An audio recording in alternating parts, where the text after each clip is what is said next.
¿Cómo están, compañeros? Un gran saludo para todos. Mi nombre es Julián Arango y en esta presentación voy a abordar dos grandes ejes de la doctrina social de la Iglesia, los cuales son sus fundamentos y sus principios, además de las encíclicas que han marcado el pensamiento social cristiano desde el siglo XIX hasta la actualidad. Entendemos entonces que la doctrina social de la Iglesia no es una ideología política ni una vía entre el capitalismo y el marxismo, como lo señala Juan Pablo II en la encíclica que él creó en el año 1987, que se llamó Solicitudo Rei Socialis, que pertenece pues al ámbito de la teología moral. Esto es una reflexión que va a abarcar todo lo de la realidad humana en comparación con el Evangelio, ¿cierto? Entonces, esto se lleva a cabo con el objetivo de orientar la conducta cristiana hacia el mundo. Y para comprender este cuerpo doctrinal es necesario partir de sus fundamentos bíblicos, teológicos y antropológicos, y de los tres principios que articulan su propuesta, que son el bien común, la subsidiariedad y la solidaridad. Entonces, como parte uno de los fundamentos de la doctrina social de la Iglesia, tenemos los fundamentos bíblicos. Y esos fundamentos bíblicos ofrecen una base constante para el pensamiento social en la Iglesia, ¿cierto? En el Evangelio de Lucas, en el capítulo 16, se evidencia que hay una tensión entre la pobreza y la riqueza. Y ahí pues genera un mensaje claro, que quiere decir que los bienes materiales, lo físico, lo tangible, tiene un destino universal, y la acumulación desmedida es contraria al proyecto de Dios. Entonces hace como una comparación entre la riqueza y la pobreza, y dice que lo que es tener en cantidad mucho dinero y muchas propiedades es algo que va en contra del proyecto de Dios. Dice también que el pobre ocupa un lugar privilegiado en el Evangelio, o sea, lo favorece en el Evangelio.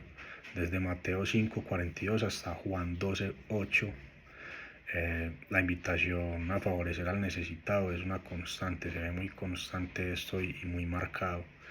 No se trata de generar lástima, sino de una opción estructural y avanzada para los más vulnerables, para tratar de ayudar a los más vulnerables. Bueno, en los fundamentos teológicos encontramos que la doctrina social de la Iglesia se sustenta en dos pilares teológicos principales. Uno es Dios como creador y el otro es Jesucristo como redentor. Esto fue según Munera en el año 2012. Reconocer a Dios implica asumir una responsabilidad ética frente a la creación, la familia, el trabajo, la política y todo lo que nos rodea actualmente. Esto lo mencionó el Papa Francisco en el Laudato Si en el año 2015, y profundiza esta idea al denunciar la cultura del descarte, invitar a una cultura del cuidado, de reconocer a Cristo como redentor, y saber que esto exige construir un tejido social bajo principios justos, solidarios, superando las estructuras de pecado, las formas de injusticia social institucionalizada. Entonces ahí también haría parte la corrupción política que hay en el mundo. También tenemos unos fundamentos antropológicos, parte del principio de la regla de oro: no hagas a nadie lo que no quieres que te hagan a ti.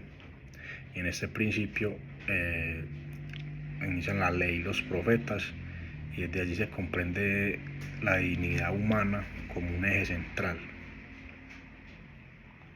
La dignidad viene del latín dignitas, que es una actitud de respeto a sí mismo y hacia los otros, que se va a fundamentar en la condición ontológica del ser humano.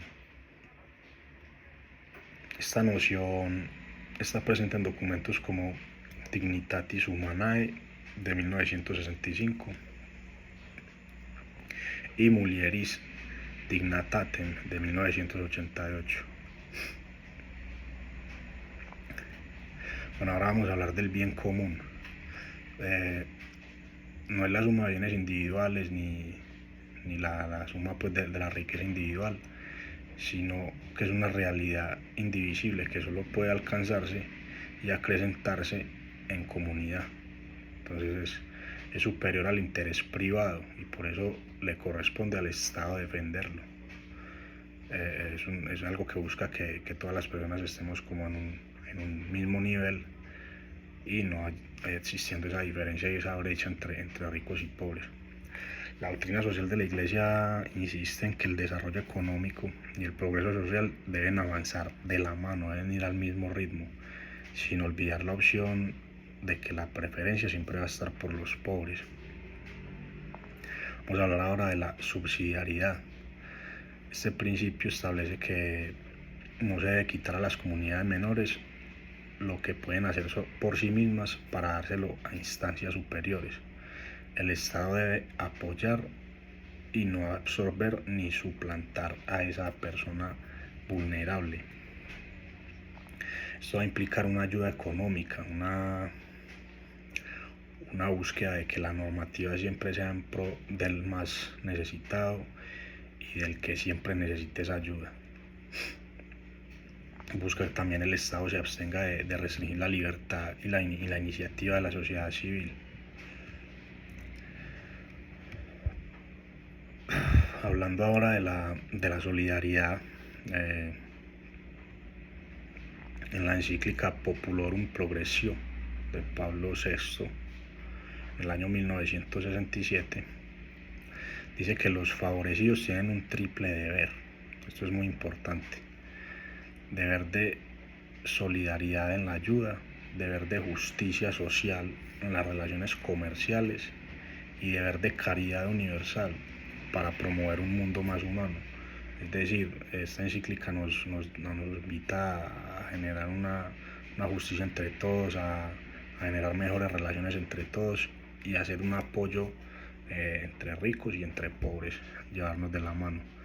La solidaridad en la doctrina social de la Iglesia no es asistencialismo, es una estructura de relaciones justas, precios equitativos, transferencia de tecnología que permita a países en desarrollo alcanzar condiciones de vida dignas. Es decir, que países menos favorecidos tengan un alcance tecnológico el cual los ayude a salir adelante a las personas menos favorecidas.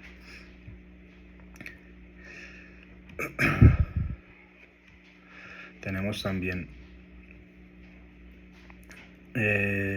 como parte muy importante las encíclicas, que es de la historia oficial del inicio de la doctrina social, que fue con la Rerum Novarum por el León XIII.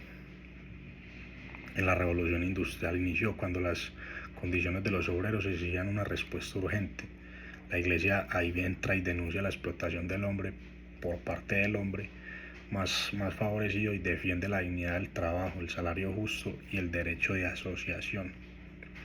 Y ahí cada encíclica responde a un contexto histórico con los mismos principios, pero con unas realidades distintas.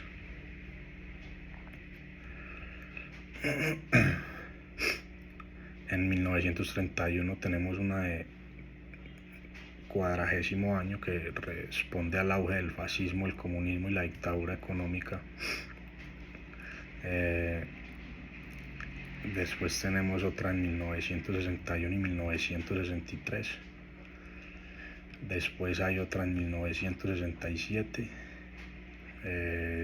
1981, 1987, 1991 y 2009, que sería la última, que fue por el Papa Benedicto XVI. Algo notable es que, por ejemplo, los contextos a pasar de los años cambian, pero los problemas de fondo siguen iguales, o sea, la pobreza, las faltas de oportunidades, la explotación laboral, la concentración de un poder económico en una sola parte y la poca importancia que se le da a las personas que no tienen las mismas posibilidades económicas, nos va a confirmar pues que la doctrina social de la Iglesia no es un documento histórico, sino una respuesta que está viva y constante a la realidad humana, a lo que estamos viviendo actualmente. Entonces, aparte de eso, también tengo pues una reflexión para compartirles. Y es que la doctrina social de la Iglesia nos propone algo que va en contra de los modelos que están dominando actualmente. El ser humano no es un recurso ni un consumidor, sino un fin en sí mismo, y que el mercado, la empresa, los que manejan, digamos, el monopolio del mundo deben estar en servicio de la persona y no en contra, no, o sea, no utilizándolo, sino favoreciéndolo, es la palabra. Entonces, en este país como Colombia, donde vivimos pues todos, las brechas sociales siguen muy profundas, siguen siendo muy distantes económicamente y de posibilidades de estudios y de empleabilidad, y generan esas brechas todavía están actuales. Por ejemplo, la subsidiariedad y la solidaridad que nos hablan en los elementos de competencia no son conceptos abstractos, son herramientas que son concretas para analizar esa realidad, juzgarla con un criterio ético y actuar en consecuencia de ello. Así como lo sabemos pues que lo propone el método ver, juzgar y actuar. El compromiso cristiano con la justicia social no termina en el análisis, exige una acción. Bueno, muchas gracias para todos. Esa fue mi presentación de los contenidos de las elementos de competencia 1 y 2. Muchas gracias para todos.